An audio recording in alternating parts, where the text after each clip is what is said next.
வணக்கம். நான் உங்க ஹரி. நீங்கலாம் எப்படி இருக்கிறீங்க? நல்லா இருக்கிறீங்கன்னு நம்புறேன். ஸோ நீங்க தம்ப்நெயில்ல பார்த்த மாரியே இந்த வீடியோல நம்ம எத பத்தி பார்க்க போறோம்னா, how to get a girlfriend. So school லைஃப்ல கிரஷ் வந்து எப்படின்னா, அது வந்து ஒரு அறியாத வயசு. இன்கேஸ் நீங்க வந்து 10th ஸ்டாண்டர்ட் படிக்கும்போதுனாலும் சரி, இல்ல 11த்லயும் சரி, 12த்லயும் சரி. ஸோ எனக்குமே எப்படின்னு பார்த்தீங்கன்னா, நான் 11th படிக்கும்போது ஒரு கிரஷ் இருந்திருக்கும். ஸோ அது வந்து அறியாத என்னடாப்பா வயசுன்றனால வாய்ஸ் உனக்கு? அந்த பொண்ணு அவங்க அப்படி வருவாங்க. நான் இப்படி போயிருவேன். ஸோ அந்த மாரி தான் இருக்கும். அது வந்து என்ன சொல்றதுன்னா, சீனியர் கிரஷ்ன்னு கூட சொல்லலாம். Senior crush. ஆமா. நான் வந்து என்ன பண்ணேன், கடைசி வரையும் வந்து அந்த இத வந்து எதுவுமே சொல்லல. அட்லீஸ்ட் உங்கட்ட லவ் யூ அந்த மாரி சொல்லனா கூட, உங்கள பிடிக்கும் எனக்கு அந்த வார்த்தைய கூட நானுமே கடைசி வரையும் சொல்லவே இல்ல. ஏன்னா அது வந்து பெரிய பொண்ணு என்ன விட. விளங்கும்டா நாரப்பயல. ஸோ சீனியர்ன்றனால நான் எதுவுமே சொல்லல. நான் இப்ப என்ன சொல்ல வரேன்னா, உங்களுக்கு ஒரு பொண்ண பிடிச்சிருச்சுன்னா, அந்த பொண்ட்ட போய் சும்மா தைரியமா பேசுங்க. இந்த மாரி எனக்கு உங்கள பிடிக்கும் அப்டின்னாலும் சொல்லுங்க அட்லீஸ்ட். இல்லன்னா ஏதாவது காம்ப்ளிமெண்ட் குடுத்துட்டு, உங்க பேர் என்ன? நீங்க எங்கேருந்து வரீங்க? அந்த மாரி கூட கேட்கலாம். ஒரு பொண்ணுட்ட போய் தைரியமா பேசுறனால, அந்த பொண்ணுக்கு உங்க மேல ஒரு இம்ப்ரஷன் ஒண்ணு கிரியேட் ஆகும். ஸோ ஒரு அட்ராக்ஷன் வந்து கிரியேட் ஆகும்னு சொல்லலாம். ஸோ ஃபர்ஸ்ட் திங் வந்து தைரியமா போய் பேசுங்க. உங்களுக்கு எந்த பொண்ணு பிடிக்குமோ அந்த பொண்ணுட்ட நீங்க தைரியமா போய் பேசி பாருங்க. அந்த பொண்ணு மேல அந்த பொண்ணுக்கு உங்க மேல சின்னதா ஒரு ஸ்பார்க் ஆர் அட்ராக்ஷன் ஏதாவது ஒண்ணு வந்து கண்டிப்பா வரும். இந்த செகண்ட்ல இம்பார்ட்டன்ட் திங் எதுன்னு பார்த்தீங்கன்னா, ஹானஸ்ட்டுங்க. எஸ். ஒரு பொண்ணுட்ட நீங்க போய் பேசுறீங்கன்னா, ஃபர்ஸ்ட் திங் வந்து எப்பயுமே ஹானஸ்ட்டா இருக்கணும். இப்ப நம்ம வந்து இன்கேஸ் என்ன சொல்றோம், எக்ஸாம்பிளுக்கு வந்து என்ன மாரி சொல்றேன்னா, ஃபர்ஸ்ட் வந்து நம்ம அப்படியே ஃப்ரெண்டா பழகிட்டு, அதுக்கப்புறம் நம்ம வந்து லவ் ப்ரொபோஸ் பண்ணலாம். அந்த மாரிலாம் வேணாங்க. எப்பயுமே பொண்ணுங்களுக்கு வந்து டூ பி ஹானஸ்ட். எப்பயுமே அதுதான் பிடிக்கும். புடிச்சிருக்குன்னா புடிச்சிருக்கு, ஃப்ரெண்டுனா ஃப்ரெண்டு, இல்ல லவ்வர்னா லவ்வர். ஸோ அந்த மாரி இருங்க. ஃப்ரெண்ட வந்து லவ்வரா பார்க்காதீங்க. லவ்வர வந்து ஃப்ரெண்டா பார்க்காதீங்க. ஸோ இது வந்து நெறைய மூவிலயே சொல்லியிருப்பாங்க. நான் அதத்தான் நானும் சொல்ல வரேன். ஃப்ரெண்டா புடிக்கும்னா ஃப்ரெண்டா தான் புடிக்கும் அப்படின்னு சொல்லிருங்க. இல்ல எனக்கு வந்து வேற மாரி வேற ஃபீலிங்ஸ் தான் இருக்கு. ஸோ அந்த மாரினா சொல்லிருங்க டீசென்ட்டா. ஸோ எப்பயுமே வந்து ஹானஸ்ட்டா இருங்க. ஸோ அது வந்து பொண்ணுங்களுக்கு வந்து ரொம்ப பிடிக்கும். நெக்ஸ்ட் திங் வந்து கேர்ங்க. எஸ். ஒருத்தவங்கள நீங்க எப்படி டேக் கேர் பண்ணி பார்த்துக்கிறீங்களோ, அது மூலியமா கண்டிப்பா அவங்களுக்கு வந்து ஃபீலிங்ஸ் வந்து ஏற்படுங்க. எஸ்.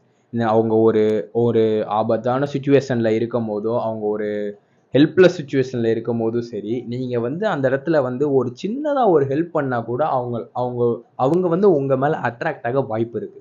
வாய்ப்பு இருக்குன்னு இல்ல. எஸ். கண்டிப்பா அட்ராக்ட் ஆவாங்க. ஏன்னா அந்த இடத்துல அவங்களுக்கு யாருமே இல்லாத பட்சத்துல நீங்க சின்னதா பண்ற ஹெல்ப் கூட அவங்களுக்கு ரொம்ப பெருசா தெரியும். ஸோ ஒருத்தவங்கள நீங்க டேக் கேர் பண்ணி பார்த்துக்கிட்டீங்கன்னா, ஈஸியா உங்கள அட்ராக்ட் பண்ணலாம். நெக்ஸ்ட் திங் என்னன்னு பார்த்தீங்கன்னா, கான்வர்சேஷன்ங்க. எஸ். ஒரு குட் கான்வர்சேஷன் இருந்தா மட்டும் தான் ஒரு பொண்ண ஈஸியா இம்ப்ரெஸ் பண்ண முடியும். அந்த பொண்ணுட்ட போய் எதுவுமே எடுத்தோம், கவுத்தோம் அப்படின்னு மட்டும் பேசிறக்கூடாது. என்ன சாப்பிட்ட? என்ன பண்ற? இந்த மாரி போரிங்கா கொஸ்டின் ஆஸ்க் பண்ணாம, இன்னைக்கு டே எப்படி இருந்துச்சு? நீ இன்னைக்கெல்லாம் என்னென்னலாம் பண்ண? அந்த மாரி கொஸ்டின்லாம் ரைஸ் பண்ணுங்க. அவங்கள பேச விட்டு நீங்க லிசன் பண்ணி பாருங்க. அந்த பொண்ணுக்கு உங்க மேல ஃபீலிங்ஸ் அண்ட் அட்ராக்ஷன் கண்டிப்பா வருங்க. நீங்க இதெல்லாம் ட்ரை பண்ணி பாருங்க. இம்பார்ட்டன்ட் திங் என்னதுன்னு பார்த்தீங்கன்னா, டைம் ஸ்பெண்ட் பண்றதுங்க. ஒரு பொண்ணுக்கு நீங்க வேல்யூபிளான கிஃப்ட் பிரசன்ட் பண்றத விட, உங்களோட வேல்யூபிளான டயத்த அவங்களுக்கு குடுத்தீங்கன்னா, அதுவே பெரிய கிஃப்ட்ன்னு தான் எல்லாருமே நெனைப்பாங்க. எஸ். நீங்க மோஸ்ட்டா பொண்ணுங்க எப்பயுமே டைம் ஸ்பெண்ட் பண்ணணும். நம்மளோட பார்ட்னர் வந்து நம்ம கூட டைம் ஸ்பெண்ட் பண்ணணும். நெறைய பேசணும். நம்மளும் நெறைய கேட்கணும். அந்த மாரி தான் ஆசைப்படுவாங்க. மோஸ்ட் ஆஃப் த பீப்பிள் எனக்கு தெரிஞ்சு வந்து வேல்யூபிள் கிஃப்ட்ஸ விட இந்த மாரி என் கூட டைம் ஸ்பெண்ட் பண்ண மாட்றான். முன்ன மாரி என் கூட பேச மாட்றான் அப்படின்னு சொல்லி தான் நெறைய பிரேக்கப் ஸ்டோரிய நான் கேள்விப்படுறேன். என் ஃப்ரெண்ட்ஸுக்கு நடக்கிறதெல்லாம் நான் சொல்றேன். அப்புறம் இன்னொன்னு இம்பார்ட்டன்ட் மட்டும் சொல்லணுங்க. உங்களோட முக்கியமானது வந்து க்ரூமிங்க. நீங்க வெளியில போம்போதோ, ஆ இல்ல ஒரு பார்ட்டீஸ் எங்க போம்போதுனாலும் சரி, க்ரூமிங் மட்டும் கரெக்ட்டா பண்ணிருங்க. பியர்ட் ஷேப் பண்றதுலருந்து, ட்ரிம் பண்றதுலருந்து, அந்த ஹேர் கட்லேருந்து எல்லாமே உங்க ஃப்ராக்ரன்ஸையும் இன்க்ளூட் பண்ணிக்கலாம் அதுல.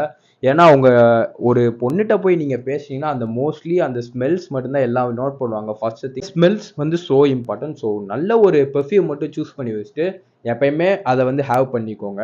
இன்னொரு திங் என்னன்னு பார்த்தீங்கன்னா, லாயல்டி. ஸோ இதனால தான் எனக்கு தெரிஞ்சு மோஸ்ட் ஆஃப் த பீப்பிள்க்கு பிரேக்கப் ஆகுது.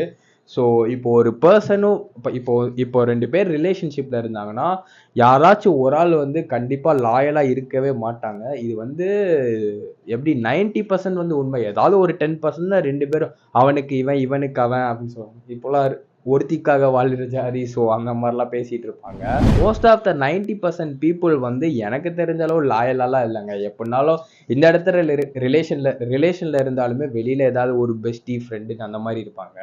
ஸோ அதெல்லாம் வச்சுக்கலாம், அதெல்லாம் நான் தப்புன்னு சொல்லல. How to know your limits. Yes, அதை தான் நான் சொல்ல வரேன். ஏன்னா ஆல்ரெடி நம்மளே ஒரு கமிட்மெண்ட்ஸில் இருக்கோம். ஸோ அந்த லிமிட் என்னன்னு தெரிஞ்சு வச்சுட்டிங்கன்னா இந்த மாதிரி பிரேக்கப்ல இருந்து எதுவுமே ஆகாது. அதை தான் நான் சொல்ல வரேன். இந்த ஃபைனல் திங் என்னதுன்னு பார்த்தீங்கன்னா, ஒரு பொண்ணு வந்து எப்பயுமே நம்மளை விட சின்ன பையனும் சரி, ஒரு இல்லை ஒல்லியா இருக்கிற பையனும் சரி, அதுக்குன்னு லீன் பை நான் எதுவுமே சொல்ல வரல. பாடி வந்து நல்லா மெயின்டைன் பண்ணுங்க. நீங்க ஒரு பாடி பில்டர் இல்லைனாலும் அட்லீஸ்ட் ஒரு டீசெண்டான பாடினாலும் மெயின்டைன் பண்ணுங்க.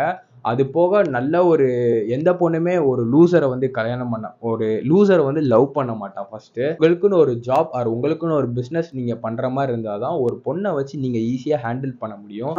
ஒரு பொண்ணு உங்களை நம்பி வந்தாலுமே நீங்க அந்த பொண்ணை நல்லா வச்சு காப்பாற்ற முடியும். ஸோ நீங்க அட்லீஸ்ட் ஒரு ஜாப்லனாலும் இருங்க. ஸோ நான் என்ன சொல்ல வரேன்னா, ஃபைனலா பில்ட் யுவர் செல்ஃப், அதை தான் நான் சொல்ல வரேன். நீங்க வந்து உங்களே நீங்க பில்ட் பண்ணிக்கிட்டீங்கன்னா எல்லா பொண்ணுங்களும் சரி, எல்லாருமே சரி உங்களை தேடி வருவாங்க கண்டிப்பா. ஸோ பில்ட் யுவர் செல்ஃப் எப்பயுமே நான் சொல்லுவேன். என்ன பொறுத்த அளவு. வேற ஏதாவது உங்களுக்கு டீட்டெயில்ஸ் தேவைன்னா மறக்காம கமெண்ட் பண்ணுங்க. கண்டிப்பா பார்ட் 2 போட்டுடலாம். இந்த வீடியோவை லைக் பண்ணுங்க, ஷேர் பண்ணுங்க. உங்களுக்கு பிடிச்சிருந்தா சப்ஸ்கிரைப் பண்ணுங்க மறக்காம. நெக்ஸ்ட் வீடியோல பார்க்கலாம். பாய்.